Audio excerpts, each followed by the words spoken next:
This is Alexander Elias. I have in front of you the IMDB application on my Android device. I've got some questions on the left I'm going to go over kind of quickly and just do a quick review of the user experience and whatnot, and some questions related to that. And then we'll just jump right in here, I guess. So we have first question: how well is the screen layout design? It's done well. You know, there's plenty of negative or white space that allows everything not to look cluttered.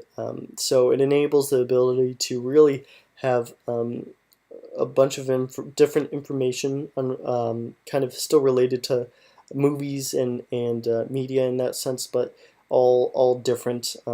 From coming soon to top media news, featured list, and in theaters and whatnot. So it gives you a wide variety of different options there, while still being clean, laid out well, and functioning properly. So from a user perspective, this is definitely something that's fun to use. It's enjoyable to browse around in. How easy or intuitive is it to control? It's easy to control. You've got the standard menu buttons up here. I may skip around in these questions. I'm not going to go necessarily in order, but I'll touch on all of them. So you've got the standard menu application notification at the top left on the navigation bar, so that you can see that you can actually click on that button if you wanted to, or you can.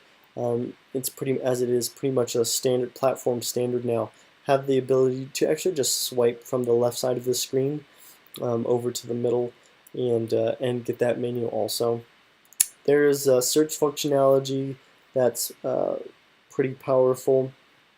Pull up all kinds of movies, anything related that you're looking for. So that's nice. How well does it work in both portrait and landscape? Portrait and landscape, it's fairly good. I'll show you here. It looks nice. There's a few instances in which the navigation bar at the top is really large, larger than what you would want it to be, and it seems to just take up a lot of the screen. So not too bad here, but there's a few times. I think it's news. Yeah, it should be news. Not news. Featured items. Yeah, it's one of these. It's a few times. I mean, you can see even from now it's a little bit large. It takes up, here you go, just the main menu. A little bit large for a smaller screen device. And it just seems to take up kind of too much of the real estate, or at least more than is necessary. So it could be a little bit smaller. And I do believe that this is their custom navigation bar, not the standard Android. So they have the ability to change that, I do believe. Multimedia capabilities are good on the device. I kind of went over some of those. You've got video. One complaint in the video, it auto rotates, which is nice for you when you open up the video. You don't have to turn the device, so it's a little bit faster because everyone's going to turn the device on its side to get a bigger view, because you want that immersive experience and whatnot. So that definitely works well. One complaint in the videos is it usually bugs up around 3 seconds. It'll freeze. Sometimes not. But that's kind of an annoyance for the user. Follows platform standards. Kind of went over that a little bit a second ago. How could it be improved? Pretty much navigation bar could be a little bit smaller. Maybe not a whole lot, just a little bit.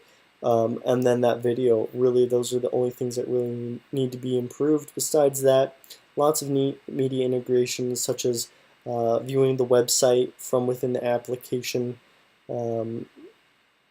So you can go to the bottom and you can buy on Amazon, which will link to your browser application and open it up there, and then view on IMDB will actually use an integrated browser in the application, which is kind of cool too to see. But yeah, so all around good application. I use it all the time, and I'm using it more and more now as I discover more about it.